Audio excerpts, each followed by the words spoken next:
के गर्ने माटो हो? यो मल हो। एकछिन यो कुरिलो छ। यो के हो रे नानु? यो तिमीलाई थाहा छ? कुरिलो हो। के गर्छन् यो? खान्छन् नि। अब आज यो गोडमेलको कार्यक्रम छ हजुर। अब यो कुरिलोको यो चाहिँ यो देख्नुभयो तपाईँहरूले?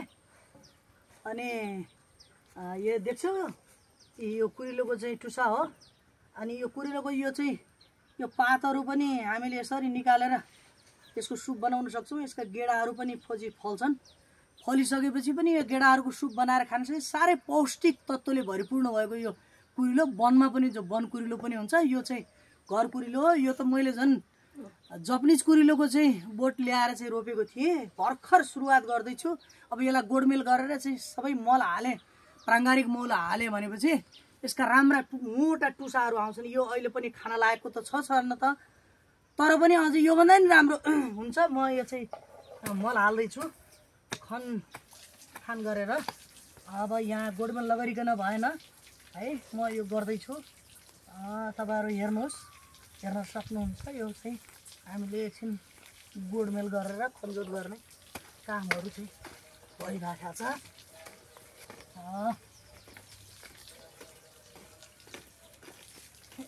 एकछिनमा हामीले यसलाई अहिले गर्छौँ गोडमेल गरेर।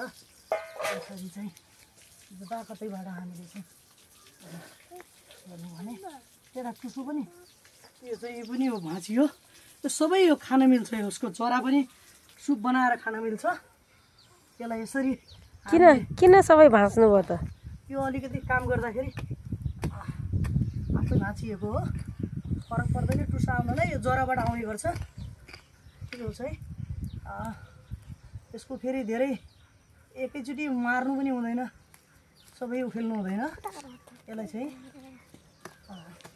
यसरी जडा खोदल दियो भनेपछि जडाबाट पनि धेरै राम्रोसँग चाहिँ फेरि अरू टुसाएर आउने गर्छ। यसलाई जति सक्यो मलजल गर्नुपर्छ। अहिले हामी पाइप फिटिङ गरेर पनि यसलाई पानी चार्ने छौँ। तपाईँहरू देख्न सक्नुहुनेछ। यसमा हामी प्रशस्त मल चाहिँ यसरी हालिदिन्छौँ। हालिसकेपछि यसलाई माटोले बाहिरबाट हामी यसरी पुरिदिन्छौँ। त्यसपछिबाट हामीले सबै यो काम गरिसकेपछि यसलाई हामी पाइपबाट फेरि पानी प्रशस्त मात्रामा दिनेछौँ। म अहिले गाह्रो भयो, म अहिले यही पानी यसलाई यहाँबाट ल्याएर चार्दैछु। पानी प्रशस्त दिनुपर्छ यसलाई। वर्षमा हामीले सके त 2 पटक, नसके 1 पटक चाहिँ मलको व्यवस्थापन गर्नुपर्ने हुन्छ।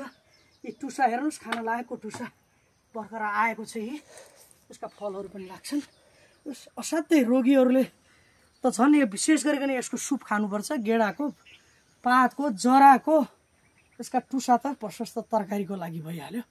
भुटेर पनि खान सकिन्छ, सुप बनाएर पनि त्यत्तिकै राम्रो। यो त जपनिज कुरिलो हो। टुसा मोटाउँदैछ, यसको डबल अझ मोटो टुसाहरू पनि यसको निस्किन्छ। यसो घरमा बसेको बेलामा यो एउटा राम्रो काम पनि गरिहालौँ भनेर गर्दै गरेको। तपाईँहरूले यो महेश सुवेदीको यो युट्युब च्यानलमा चाहिँ गएर सब्सक्राइब गरिदिनु होला, बेल आइकन दबाइदिनु होला। यसलाई चाहिँ साथीहरूलाई सेयर पनि गरिदिनु होला। हस्, नमस्कार।